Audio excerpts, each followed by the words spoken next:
मेरे प्यारे देशवासियों, आप सबको बहुत बहुत नमस्कार। आज दुनिया भर में ईसाई समुदाय के लोग ईस्टर मना रहे हैं। मैं सभी लोगों को ईस्टर की ढेरों शुभकामनाएं देता हूं। मेरे युवा दोस्तों, आप सब एक तरफ एग्ज़ाम में बिजी होंगे, कुछ लोगों की एग्ज़ाम पूरी हो गई होगी और कुछ लोगों के लिए इसलिए भी कसौटी होगी कि एक तरफ एग्ज़ाम और दूसरी तरफ T20 क्रिकेट वर्ल्ड कप। आज भी शायद आप भारत और ऑस्ट्रेलिया के मैच का इंतज़ार करते होंगे। पिछले दिनों भारत ने पाकिस्तान और बांग्लादेश के खिलाफ 2 बेहतरीन मैच जीते हैं। एक बढ़िया सा मोमेंटम नज़र आ रहा है। आज जब ऑस्ट्रेलिया और भारत खेलने वाले हैं, मैं दोनों टीमों के प्लेयर्स को अपनी शुभकामनाएं देता हूं। 65% जनसंख्या नौजवान हो और खेलों की दुनिया में हम खो गए हो, ये तो बात कुछ बनती नहीं है। समय है खेलों में एक नई क्रांति का दौर का, और हम देख रहे हैं कि भारत में क्रिकेट की तरह अब फुटबॉल, हॉकी, टेनिस, कबड्डी एक मूड बनता जा रहा है। मैं आज नौजवानों के एक और खुशखबरी के साथ कुछ अपेक्षाएं भी बताना चाहता हूं। आपको शायद इस बात का तो पता चल गया होगा कि अगले वर्ष 2017 में भारत फीफा अंडर 17 विश्व कप की मेजबानी करने जा रहा है। विश्व की 24 टीमें भारत में खेलने के लिए आ रही हैं। 1951, 1962 एशियन गेम्स में भारत ने गोल्ड मेडल जीता था और 1956 ओलंपिक गेम्स में भारत चौथे स्थान पर रहा था। लेकिन दुर्भाग्य से पिछले कुछ दशकों में हम निचली पायरी पर ही चलते गए, पीछे ही हटते गए, गिरते ही गए, गिरते ही गए। आज तो फीफा में हमारा रैंकिंग इतना नीचे है कि मेरी बोलने की हिम्मत भी नहीं हो रही है। और दूसरी तरफ मैं देख रहा हूँ कि इन दिनों भारत में युवाओं की फुटबॉल में रुचि बढ़ रही है। EPL हो, स्पेनिश लीग हो या इंडियन सुपर लीग के मैच हो, भारत का युवा उसके विषय में जानकारी पाने के लिए, टीवी पर देखने के लिए समय निकालता है। कहने का तात्पर्य यह है कि रुचि तो बढ़ रही है, लेकिन इतना बड़ा अवसर जब भारत में आ रहा है तो हम सिर्फ मेजबान बन करके अपनी जिम्मेवारी पूरी करेंगे कि इस पूरा वर्ष एक फुटबॉल का माहौल बना दें।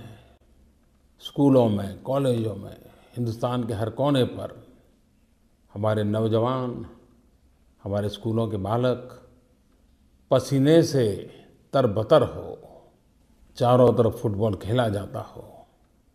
ये अगर करेंगे तो फिर तो मेजबानी का मजा आएगा।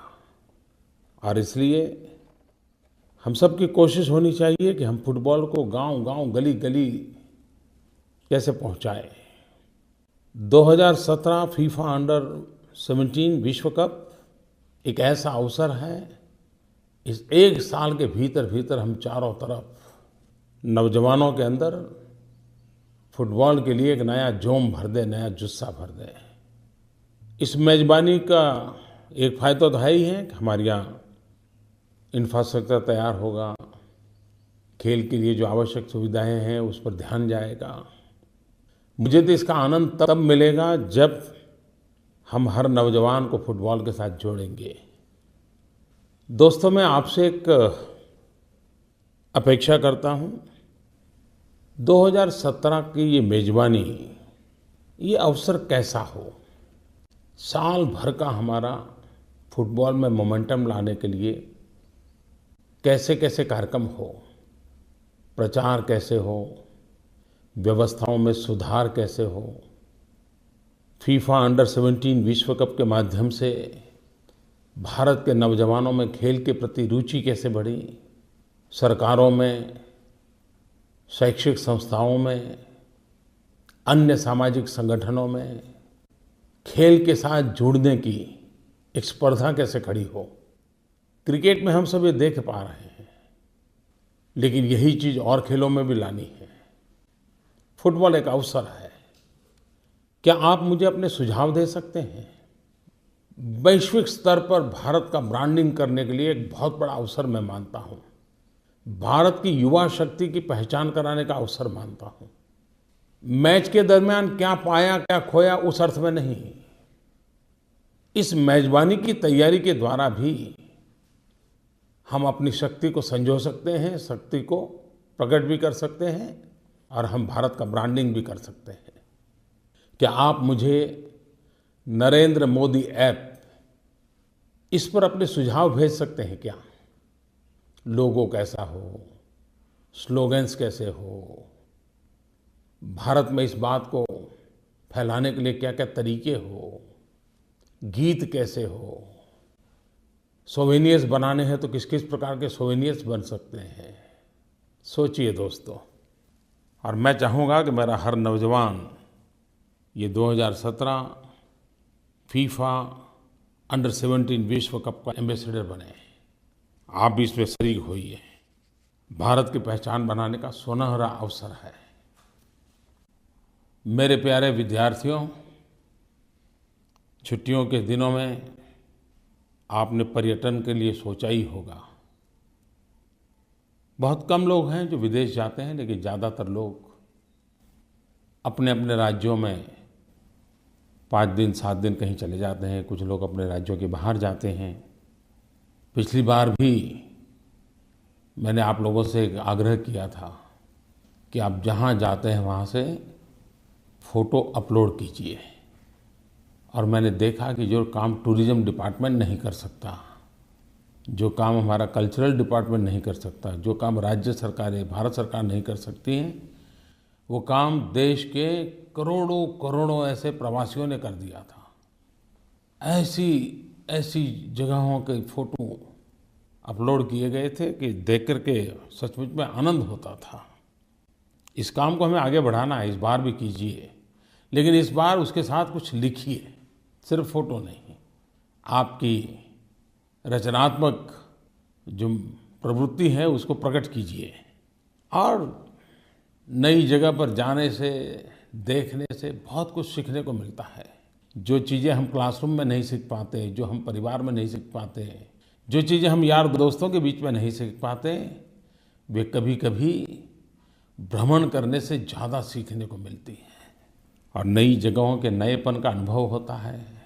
लोग, भाषा, खान पान, वहाँ के रहन सहन, न जाने क्या क्या देखने को मिलता है। और किसी ने कहा है, a traveller without observation is a bird without wings. शौक़े दीदार है अगर तो नज़र पैदा कर। भारत विविधताओं से भरा हुआ है। एक बार देखने के लिए निकल पड़ो, जीवन भर देखते ही रहोगे, कभी मन नहीं भरेगा। और मैं तो भाग्यशाली हूँ, मुझे बहुत भ्रमण करने का अवसर मिला है। जब मुख्यमंत्री नहीं था, प्रधानमंत्री नहीं था और आप ही की तरह छोटी उम्र थी, मैंने बहुत भ्रमण किया। शायद हिंदुस्तान का कोई डिस्ट्रिक्ट नहीं होगा जहाँ मुझे जाने का अवसर न मिला हो। जिंदगी को बनाने के लिए प्रवास की एक बहुत बड़ी ताकत होती है। और अब भारत के युवकों में प्रवास में साहस जुड़ता चला जा रहा है, जिज्ञासा जुड़ती चली जा रही है। पहले की तरह वो रटे रटाए बने बनाए उसी रूट पर नहीं चला जाता है। वो कुछ नया करना चाहता है, नया देखना चाहता है। मैं इसे एक अच्छी निशानी मानता हूँ।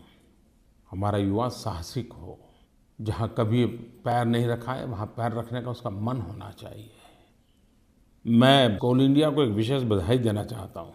Western coalfields limited WCL, Nagpur के पास सावनेर जहाँ कोल माइंस है, उस कोल माइंस में उन्होंने eco friendly mine tourism circuit develop किया है। आमतौर पर हम लोगों की सोच है कि कोल माइंस यानी दूर ही रहना, वहाँ के लोगों की तस्वीरें जो हम देखते हैं तो हमें लगता है वहाँ जाने जैसा क्या होगा। और हमारे यहाँ तो कहावत भी रहती है, कोयले में हाथ काले, तो लोग यूं ही दूर भागते हैं। लेकिन उसी कोयले को टूरिज्म का डेस्टिनेशन बना देना, और मैं खुश हूँ कि अभी अभी तो ये शुरुआत हुई है और अब तक करीब करीब 10,000 से ज़्यादा लोगों ने नागपुर के पास सावनेर गांव के निकट ये इको फ्रेंडली माइन टूरिज्म की मुलाकात की है। ये अपने आप में कुछ नया देखने का अवसर देती है। मैं आशा करता हूँ कि इन छुट्टियों में जब प्रवास पर जाएं तो स्वच्छता में आप कुछ योगदान दे सकते हैं क्या? इन दिनों एक बात नज़र आ रही है, भले वो कम मात्रा में हो, अभी भी आलोचना करनी है तो अवसर भी है, लेकिन फिर भी अगर हम ये कहें कि एक जागरूकता आई है, टूरिज्म प्लेसेस पर लोग स्वच्छता बनाए रखने का प्रयास कर रहे हैं, टूरिस्ट भी कर रहे हैं, और जो टूरिस्ट डेस्टिनेशन के स्थान पर स्थायी रूप से रहने वाले लोग भी कुछ न कुछ कर रहे हैं। हो सकता है बहुत वैज्ञानिक तरीके से नहीं होगा, लेकिन हो रहा है। आप भी एक टूरिस्ट के नाते टूरिस्ट डेस्टिनेशन पर स्वच्छता, उस पर आप बल दे सकते हैं क्या? मुझे विश्वास है मेरे नौजवान मुझे इसमें जरूर मदद करेंगे। और ये बात सही है कि टूरिज्म सबसे ज़्यादा रोजगार देने वाला क्षेत्र है। गरीब से गरीब व्यक्ति कमाता है, और जब टूरिस्ट डेस्टिनेशन पर जाता है, गरीब टूरिस्ट जाएगा तो भी कुछ तो लेगा, अमीर होगा तो ज़्यादा खर्चा करेगा। और टूरिज्म के द्वारा बहुत रोजगार की संभावना है। विश्व की तुलना में भारत टूरिज्म में भी बहुत पीछे है, लेकिन हम 125 करोड़ देशवासी हम तय करें कि हमें अपने टूरिज्म को बल देना है तो हम दुनिया को आकर्षित कर सकते हैं। विश्व के टूरिज्म के बहुत बड़े हिस्से को हम हमारी ओर आकर्षित कर सकते हैं, और हमारे देश के करोड़ों करोड़ों नौजवानों को नए रोजगार के अवसर उपलब्ध करा सकते हैं। सरकार हो, संस्थाएं हो, समाज हो, नागरिक हो, हम सब ने मिलकर के करने का ये काम है। आइए हम उस दिशा में कुछ प्रयास करें। मेरे युवा दोस्तों, छुट्टियां ऐसे ही आके चली जाएं, ये बात मुझे अच्छी नहीं लगती। आप भी इस दिशा में सोचिए, क्या आपकी छुट्टियां जिंदगी के महत्वपूर्ण वर्ष और उसका भी महत्वपूर्ण समय ऐसे ही जाने दोगे क्या? मैं आपको सोचने के लिए एक विचार रखता हूँ। क्या आप छुट्टियों में एक हुनर, अपने व्यक्तित्व में एक नई चीज जोड़ने का संकल्प ये कर सकते हैं क्या? अगर आपको तैरना नहीं आता है तो छुट्टियों में संकल्प कर सकते हैं, मैं तैरना सीख लूँ। साइकिल चलाना नहीं आता है, क्या छुट्टियों में तय कर लूँ मैं साइकिल चलाऊँ। आज भी मैं 2 उंगली से कंप्यूटर को टाइप करता हूँ, क्या मैं टाइपिंग सीख लूँ। हमारे व्यक्तित्व के विकास के लिए कितने प्रकार के कौशल्य हैं, क्यों न उसको सीखें, क्यों न हमारी कुछ कमियों को दूर करें, क्यों न हम अपनी शक्तियों में इजाफा करें। आप सोचिए। और कोई उसमें कोई बहुत बड़े क्लासेस चाहिए, कोई ट्रेनर चाहिए, बहुत बड़ी फीस चाहिए, बड़ा बजट चाहिए, ऐसा नहीं है। आप अपने अगल बगल में भी मान लीजिए आप तय करें कि मैं वेस्ट में से बेस्ट बनाऊंगा, कुछ देखिए और उसमें से बनाना शुरू कर दीजिए। देखिए आपको आनंद आएगा शाम होते होते कि देखिए ये कूड़े कचरे में से आपने क्या बना दिया। आपको पेंटिंग का शौक है, आता नहीं है, अरे शुरू कर दीजिए ना, आ जाएगा। आप अपनी छुट्टियों का समय अपने व्यक्तित्व के विकास के लिए, अपने पास कोई एक नए हुनर के लिए, अपने कौशल विकास के लिए अवश्य करें। और अनगिनत क्षेत्र हो सकते हैं, जरूरी नहीं है कि मैं जो गिना रहा हूं वही क्षेत्र हो सकते हैं। और आपके व्यक्तित्व की पहचान उससे, और इससे आपका आत्मविश्वास इतना बढ़ेगा, इतना बढ़ेगा। एक बार देख लीजिए, और जब छुट्टियों के बाद स्कूल में वापस जाओगे, कॉलेज में वापस जाओगे और अपने साथियों को कहोगे भाई मैंने तो छुट्टियों में ये सीख लिया, और अगर उसने नहीं सीखा होगा तो वो सोचेगा यार मेरा तो बर्बाद हो गया, तुम बड़े पक्के हो यार, कुछ करके आ गए। ये अपने साथियों में सहज बात होगी। मुझे विश्वास है कि आप जरूर करेंगे और मुझे बताइए आपने क्या सीखा। बताएंगे ना? इस बार मन की बात में माईगोव पर कई सुझाव आए। मेरा नाम अभी चतुर्वेदी है। नमस्ते प्रधानमंत्री जी, आपने पिछले गर्मियों की छुट्टियों में बोला कि चिड़ियों को भी गर्मी लगती है, तो हमें एक बर्तन में पानी रखकर अपनी बालकनी में या छत पर रख देना चाहिए, जिससे चिड़िया आकर पानी पी ले। मैंने ये काम किया और मुझको आनंद आया। इसी बहाने मेरी बहुत सारी चिड़ियों से दोस्ती हो गई।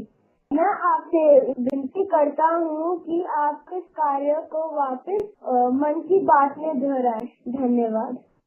मेरे प्यारे देशवासियों, मैं अभी चतुर्वेदी एक बालक का आभार व्यक्त करना चाहता हूँ। उसने मुझे फोन करके एक अच्छा काम याद करवा दिया। पिछली बार तो मुझे याद था और मैंने कहा था कि गर्मियों के दिनों में पक्षियों के लिए अपने घर के बाहर मिट्टी के बर्तन में पानी रखें। अभी ने मुझे बताया कि वो साल भर से इस काम को कर रहा है और उसकी कई चिड़ियाँ उसकी दोस्त बन गई हैं। हिंदी की महान कवि महादेवी वर्मा वो पक्षियों को बहुत प्यार करती थी। उन्होंने अपनी एक कविता में लिखा था, तुझको दूर न जाने देंगे, दानों से आंगन भर देंगे और हौज में भर देंगे हम मीठा मीठा ठंडा पानी। आइए महादेवी जी की इस बात को हम भी करें। मैं अभी को अभिनंदन भी देता हूं और आभार भी व्यक्त करता हूं। तुमने मुझे बहुत महत्वपूर्ण बात याद कराई। मैसूर से शिल्पा कुक्के, उन्होंने एक बड़ा संवेदनशील मुद्दा हम सबके लिए रखा है। उन्होंने कहा कि हमारे घर के पास दूध बेचने वाले आते हैं, अखबार बेचने वाले आते हैं, पोस्टमैन आते हैं, कभी कोई बर्तन बेचने वाले वहाँ से गुजरते हैं, कपड़े बेचने वाले गुजरते हैं। क्या कभी हमने उनको गर्मियों के दिनों में पानी के लिए पूछा है क्या? क्या कभी हमने उसको पानी ऑफर किया है क्या? शिल्पा, मैं आपका बहुत आभारी हूँ। आपने बहुत संवेदनशील विषय को बड़े सामान्य सरल तरीके से रख दिया। ये बात सही है, बात छोटी होती है, लेकिन गर्मी के बीच अगर पोस्टमैन घर के पास आया और हमने पानी पिलाया, कितना अच्छा लगेगा उसको। खैर, भारत में तो ये स्वभाव है ही है। लेकिन शिल्पा, मैं आभारी हूँ कि तुमने इन चीज़ों को ऑब्जर्व किया। मेरे प्यारे किसान भाइयों बहनों, डिजिटल इंडिया आपने बहुत सुना होगा। कुछ लोगों को लगता है कि डिजिटल इंडिया तो शहर के नौजवानों की दुनिया है। जी नहीं, आपको खुशी होगी कि एक किसान सुविधा ऐप आप सबकी सेवा में प्रस्तुत किया है। ये किसान सुविधा ऐप के माध्यम से अगर आप उसको अपने मोबाइल फ़ोन में डाउनलोड करते हैं तो आपको कृषि संबंधी, वेदर संबंधी बहुत सारी जानकारियाँ अपनी हथेली में ही मिल जाएगी। बाजार का हाल क्या है, मंडियों में क्या स्थिति है, इन दिनों अच्छी फसल का क्या दौर चल रहा है, दवाइयाँ कौन सी उपयुक्त होती हैं, कई विषय उस पर है। इतना ही नहीं, इसमें एक बटन ऐसा है कि जो सीधा सीधा आपको कृषि विज्ञानियों के साथ जोड़ देता है, एक्सपर्ट के साथ जोड़ देता है, और आप अपना कोई सवाल उसको सामने रखोगे तो वो जवाब देता है, समझाता है आपको। मैं आशा करता हूँ कि मेरे किसान भाई बहन इस किसान सुविधा ऐप को अपने मोबाइल फ़ोन पर डाउनलोड करें और ट्राई तो कीजिए, उसमें से कुछ आपके काम आता है क्या। और फिर भी कुछ कमी महसूस होती है तो आप मुझे शिकायत भी कर दीजिए। मेरे किसान भाइयों बहनों, बाकियों के लिए तो गर्मी छुट्टियों के लिए अवसर होता है, लेकिन किसान के लिए तो और पसीना बहाने का अवसर बन जाता है। वो वर्षा का इंतज़ार करता है और इंतज़ार के पहले किसान अपने खेत को तैयार करने के लिए जी जान से जुट जाता है, ताकि वो बारिश की एक बूंद भी बर्बाद होने नहीं देना चाहता है। किसानी के लिए, किसानी की सीजन शुरू होने से पहले का यह समय बड़ा महत्वपूर्ण होता है। लेकिन हम देशवासियों को भी सोचना होगा कि पानी के बिना क्या होगा।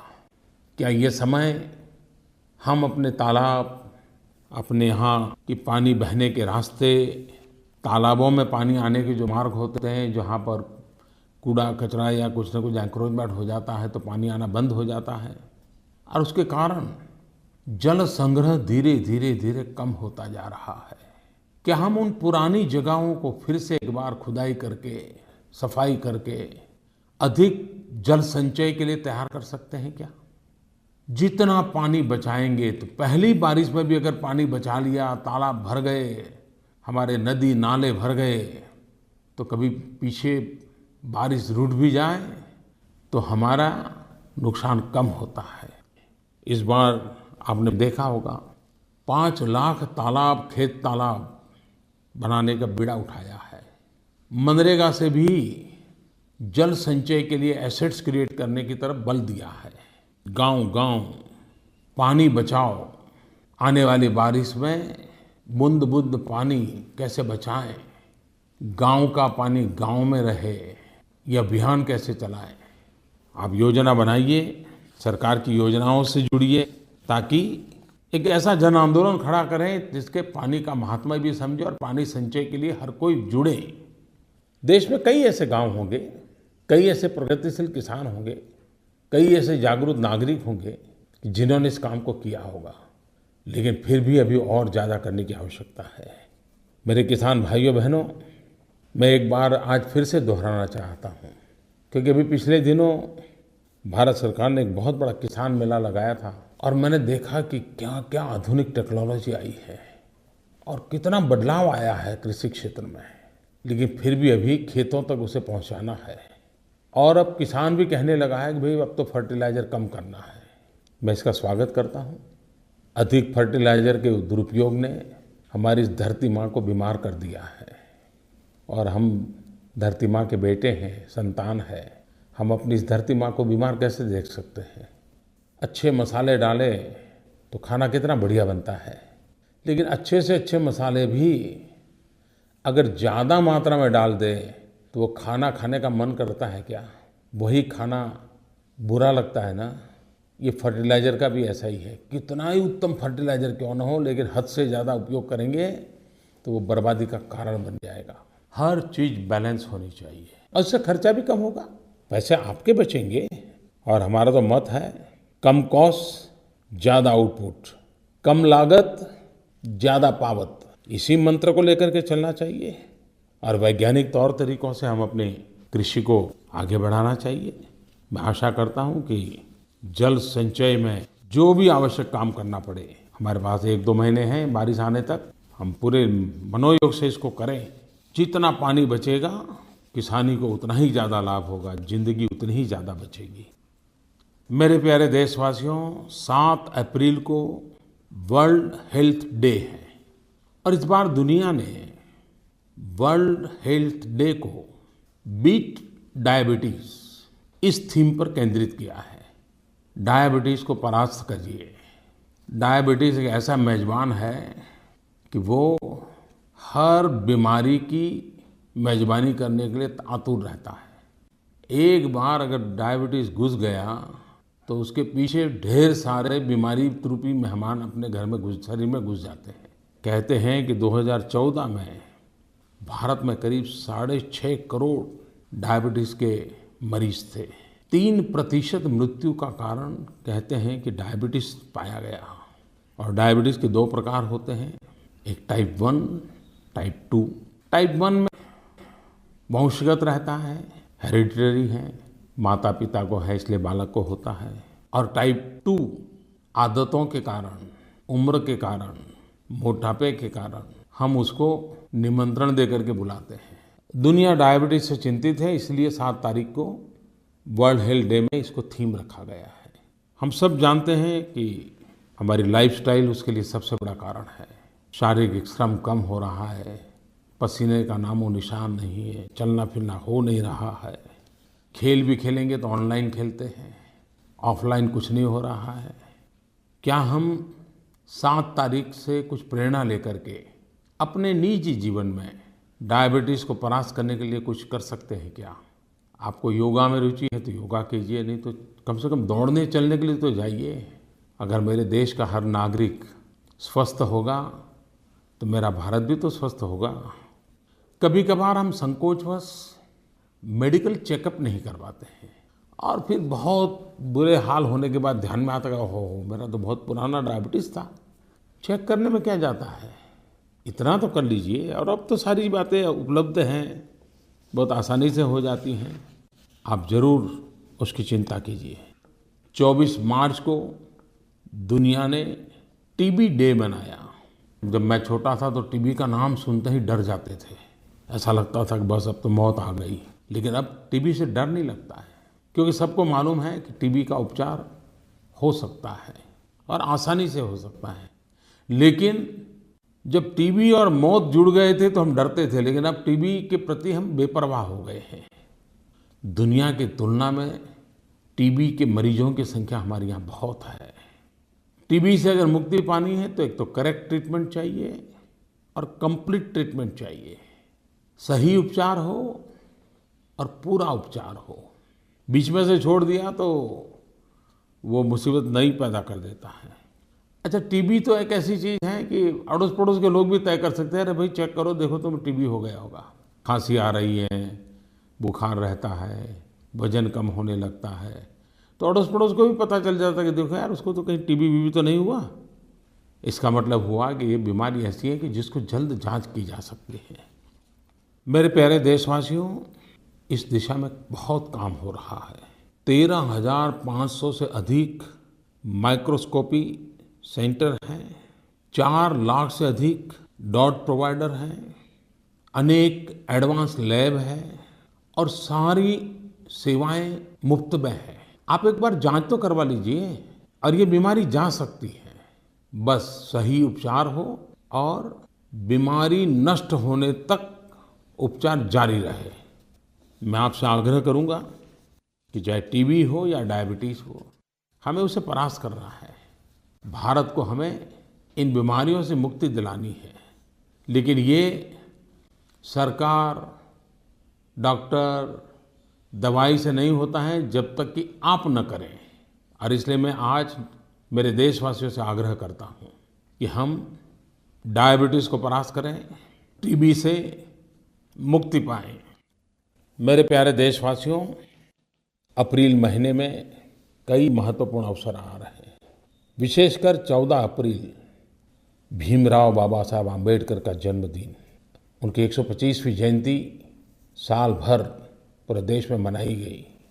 एक पंचतीर्थ, मऊ उनका जन्म स्थान, लंदन में उनकी शिक्षा हुई, नागपुर में उनकी दीक्षा हुई, 26 अलीपुर रोड में उनका महापरिनिर्वाण हुआ और मुंबई में जहां उनका अंतिम संस्कार हुआ वो चैत्य भूमि।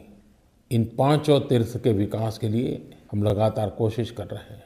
मेरा सौभाग्य है कि मुझे इस वर्ष 14 अप्रैल को पूज्य बाबा साहब आम्बेडकर की जन्मस्थली मऊ जाने का सौभाग्य मिल रहा है। एक उत्तम नागरिक बनने के लिए बाबा साहब ने हमें बहुत कुछ दिया है। उस रास्ते पर चल करके एक उत्तम नागरिक बन करके उनको हम बहुत बड़ी श्रद्धांजलि दे सकते हैं। कुछ ही दिनों में विक्रम संवत की शुरुआत होगी, नया विक्रम संवत आएगा। अलग अलग राज्यों में अलग अलग रूप से मनाया जाता है। कोई उसे नव संवत्सर कहता है, कोई गुड़ी पड़वा कहता है, कोई वर्ष प्रतिपदा कहता है, कोई उगादि कहता है। लेकिन हिंदुस्तान के करीब करीब सभी क्षेत्रों में इसका महात्म्य है। मेरी नववर्ष के लिए सबको बहुत बहुत शुभकामनाएं हैं। आप जानते हैं, मैंने पिछली बार भी कहा था कि मेरे मन की बात को सुनने के लिए कभी भी सुन सकते हैं, करीब करीब 20 भाषाओं में सुन सकते हैं, आपके अपने समय पर सुन सकते हैं, आपके अपने मोबाइल फ़ोन पर सुन सकते हैं। बस सिर्फ आपको एक मिस कॉल करना होता है। और मुझे खुशी है कि इस सेवा का लाभ अभी तो 1 महीना मुश्किल से हुआ है, लेकिन 35 लाख लोगों ने इसका फ़ायदा उठाया। आप भी नंबर लिख लीजिए 8190881908। मैं रिपीट करता हूँ 8190881908। आप मिस कॉल करिए और जब भी आपकी सुविधा हो, पुरानी मन की बात भी सुनना चाहते हो तो भी सुन सकते हो, आपकी अपनी भाषा में सुन सकते हो। मुझे खुशी होगी आपके साथ जुड़े रहने की। मेरे प्यारे देशवासियों, आप सबको बहुत बहुत शुभकामनाएं। बहुत बहुत धन्यवाद।